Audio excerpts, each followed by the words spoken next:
Marrocos tem prevalecido por décadas como um dos destinos turísticos mais exóticos da África. E não é só por suas paisagens características, vilarejos pitorescos no deserto e grandes mercados cobiçados pelos turistas, mas também por sua culinária requintada e oferta cultural que surpreendem a muitos. Marrocos possui um rico passado hispânico, mas será que ainda conserva esse legado atualmente? O espanhol tem um futuro promissor nesse país ou, pelo contrário, está condenado a desaparecer? Vamos responder a essas perguntas a seguir.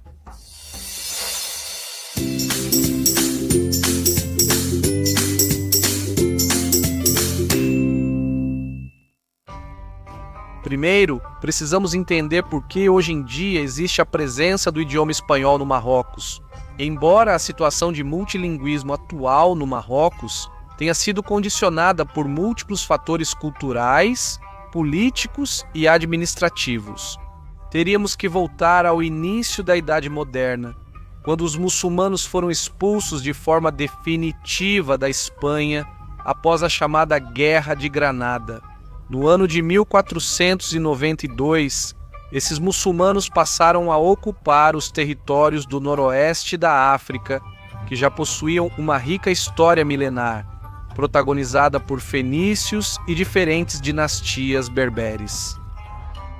Vale ressaltar que no ano de 1415 a cidade de Ceuta, ao norte do atual Marrocos, foi conquistada pelos portugueses, mas em 1640, quando ocorre a separação entre Espanha e Portugal, os habitantes de Ceuta decidem, por conta própria, pertencer à coroa espanhola, não reconhecendo o rei João IV de Portugal como seu rei, já que os vínculos com a monarquia hispânica eram muito mais fortes ao longo dos séculos. Por outro lado, a Espanha também havia feito sua própria conquista na cidade de Melilla, não muito longe de Ceuta, a qual conquistou no ano de 1497 sob o comando de Dom Pedro de Estopinhã, incorporando-a assim ao Reino de Castela. Por essa razão, Ceuta e Melilla permaneceram como enclaves de soberania espanhola no continente africano, constituindo-se atualmente como cidades autônomas, que são territórios metropolitanos espanhóis, ou seja, Ceuta e Melilla são iguais a outras cidades espanholas, como Málaga, Huesca ou Sevilha. Apesar das constantes reivindicações do governo marroquino, que sempre se mostraram infrutíferas e sem base política, já que esses enclaves pertencem à Espanha desde muito antes da formação do atual Estado marroquino, em 1956, ou até mesmo antes da proclamação de um reino propriamente marroquino, a partir da dinastia Alaui, que foi fundada em 1631, que é a dinastia que ainda existe atualmente. Antes de continuar, não se esqueça de se inscrever neste canal e ativar o sininho para receber notificações de novos vídeos. Retornando à história, no decorrer dos séculos XVIII e XIX, o norte da África foi fortemente convulsionado e muitos de seus estados sucumbiram à dominação otomana, francesa ou britânica.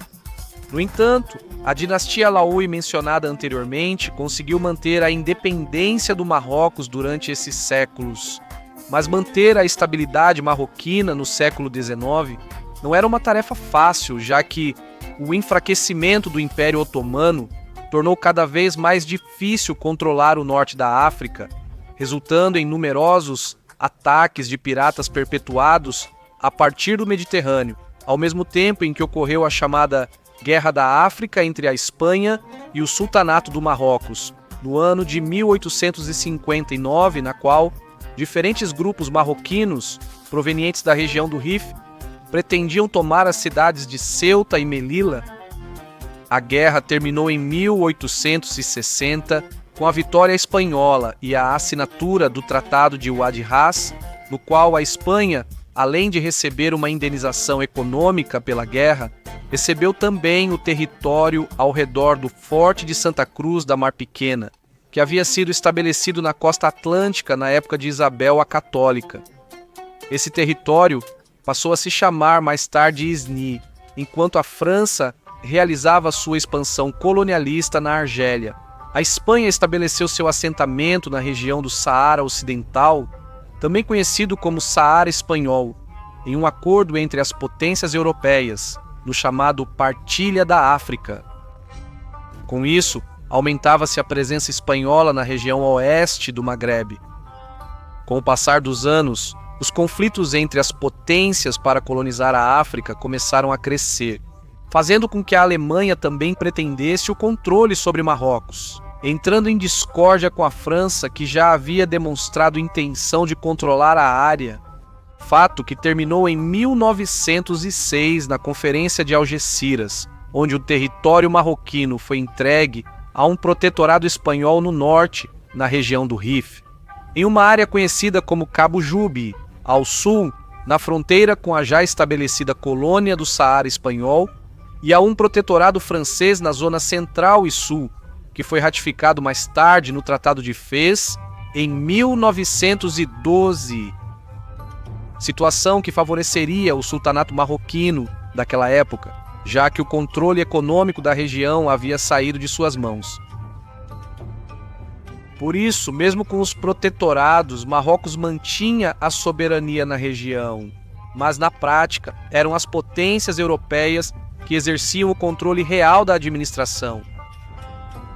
A colonização europeia, por trás da fachada dos protetorados, não foi bem recebida por vários grupos da região do Rif, que se levantaram em rebelião, provocando a Guerra do Rif de 1911 a 1927, onde, ao final, prevaleceu o controle europeu que conseguiu derrubar a autoproclamada República do Rif.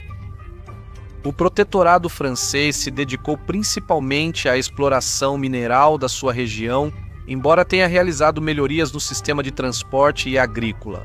Mas os marroquinos, ao perceberem sua progressiva marginalização, decidiram formar o Comitê de Ação Marroquina, que garantia a ocupação de marroquinos em cargos governamentais, e recuperar um pouco do controle perdido. Após a Segunda Guerra Mundial e com o forte enfraquecimento da França, o sultão Mohammed V iniciou as negociações pela independência com o governo francês, a qual se consolidou em 1956, quando a França renunciou oficialmente ao protetorado. As negociações com a Espanha foram feitas separadamente, resultando na cessão do protetorado no Rif, em abril de 1956, e da região de França, Cabo Ube, em 1958. Mais tarde, em 30 de junho de 1969, a Espanha entregaria a região de Ifni, concretizando assim sua retirada definitiva do território marroquino.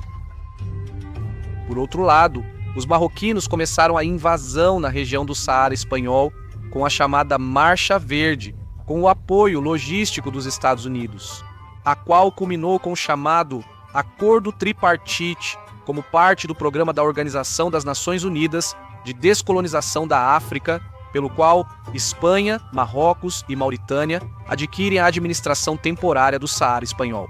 Até então colônia espanhola, mas logo a Espanha retiraria seus interesses políticos nessa região, e como consequência, os saarauís, que eram os habitantes autóctones do Saara Ocidental, formaram a Frente Polisário e proclamaram a República Saarauí, iniciando a Guerra do Saara Ocidental, expulsando os mauritanos em 1979, mas sem o reconhecimento do governo marroquino, um conflito que perdura até hoje. Toda essa história nos dá uma melhor perspectiva sobre o motivo pelo qual se fala espanhol em certas partes do Marrocos. Mas será que podemos dar como certo que o espanhol é uma língua com futuro no governo atual? Embora seja verdade que o espanhol foi o idioma predominante no norte durante a época do protetorado, após a independência do país, houve uma queda dramática no número de hispano-falantes em toda a região, em favor do francês e, mais recentemente, do inglês. Os idiomas oficiais do Marrocos são o árabe clássico e o berbere. No entanto, a língua mais difundida popularmente é o árabe marroquino, que é uma variedade dialetal do árabe clássico. O francês, a partir do protetorado, conquistou uma posição privilegiada na sociedade marroquina e se tornou a língua da administração e da educação, já que quase toda a educação obrigatória é ministrada em árabe e em francês. O francês também é considerado hoje em dia como uma língua de status e de comunicação com o Ocidente. No Marrocos, embora recentemente os jovens marroquinos estejam sendo mais atraídos pelo aprendizado do inglês, por razões óbvias de globalização, o governo espanhol realiza atualmente importantes esforços econômicos para preservar o espanhol no Marrocos, por meio da abertura de sedes do Instituto Cervantes em vários pontos do país. No entanto, o alto custo desses cursos faz com que a maioria da população não tenha acesso a esses recursos. Além disso, durante as últimas décadas, o retrocesso no número de estudantes de espanhol nas universidades é considerável. E embora algumas multinacionais vejam o espanhol como um diferencial nos currículos dos marroquinos, não é um fator determinante para sua contratação. Como tem sido o francês ultimamente e o inglês? Além disso, o atual governo marroquino não está fazendo nenhum esforço para manter o espanhol. Por essa razão, se não forem tomadas ações imediatas e eficazes para preservar o idioma, nas próximas décadas, poderíamos estar testemunhando a extinção definitiva do espanhol no Reino do Marrocos, situação que os hispanistas marroquinos estão tornando conhecida ao mundo de maneira urgente através de inúmeras publicações e dos meios de comunicação. No entanto, a língua espanhola ainda está viva em certas regiões do Rif, na antiga colônia de Ifni e em boa parte do Saara Ocidental, mas sobrevive de forma crítica, já que os marroquinos preferem estudar como segunda língua o francês ou o inglês. E é necessária uma atenção imediata e políticas claras do governo para sua reintrodução e preservação. Só o tempo determinará o destino desse idioma, hoje minoritário nessa região do mundo. E isso é tudo por hoje. Se você gostou deste vídeo, não se esqueça de deixar seu like e se inscrever neste canal. Convido você a ativar também o sininho para ser avisado quando houver um novo vídeo. Até breve.